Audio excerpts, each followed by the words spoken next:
There was this art exploration period where every artist is bringing to the table ideas for what they would like to see in the game. And that one in particular came from Matt Manchester, and inspiration potentially Sin City, with just having the super bright, vibrant colors poking out against the black silhouette of the level. And then kind of in conjunction, little seeds of other stuff, like Rygar has this sun in the background that just is always in the center of the screen. And as you're running through the levels in Rygar, everything's scrolling, but that sun is always there. And that felt like a striking visual to play off of the silhouette in the foreground.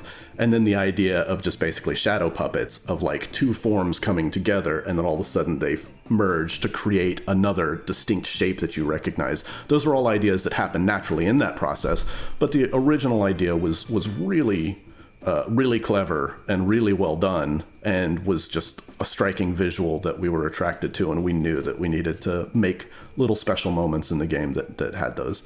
What's something cool that we can do that basically is a new mobility type that allows you to move through the world in an interesting way? And so the whole pumping idea of being able to like apply thrust, let go of thrust, gives you something that allows you to have that momentum and timing change. Plus, you can keep the level fully scrolling forward, so you can incorporate elements that come from behind or ahead that are perfectly paced and timed with the player that you couldn't do with the standard player package or the character package, where you can move left and right freely.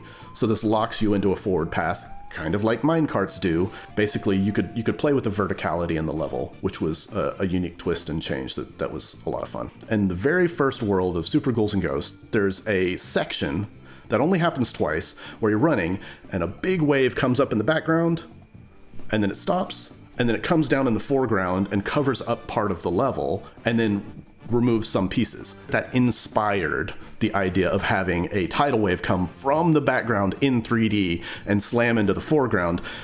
No one would ever make that connection that could have been an inspiration or an influence. So what Miyamoto-san was looking for, he was looking for just a little gameplay element. He was running into the corner, with DK. We had the DK package running early on, and he would kick up a little bit of dust and go into the corner, and he did this for like a long time, for like 20 minutes. And we're like, what do we do wrong? Or like, what is he finding, And it turns out, he said, well, what if when you did this with the controls, Donkey Kong, DK would blow like that, create air coming out of his mouth. And so when he blows, his face makes this expression. It's really silly for a giant, strong gorilla. And he had his finger on the pulse immediately. He knew what he wanted. He wanted a little bit of flavor added to DK that was a little bit whimsical to it. And it just did perfectly. It was a perfect call. How we got around the idea of like so much stuff being moving on the screen as artists was the gray boxing that designers would do initially, where they would just have these very rudimentary structures that they would build. And so even like the areas with lots of destructible terrain or whatever, it would still be like built out of these gray boxes. So we knew exactly what we were going to be building over top of from the get-go. And so we could composite these scenes in a way where, if the player did feel lost, we'd go back in there and we'd color correct things, or knock down the brightness of something so it didn't read as like dangerous or spiky, that kind of stuff. We were able to get playable prototypes. So basically, DK jumping around gray boxes scattered all over the place.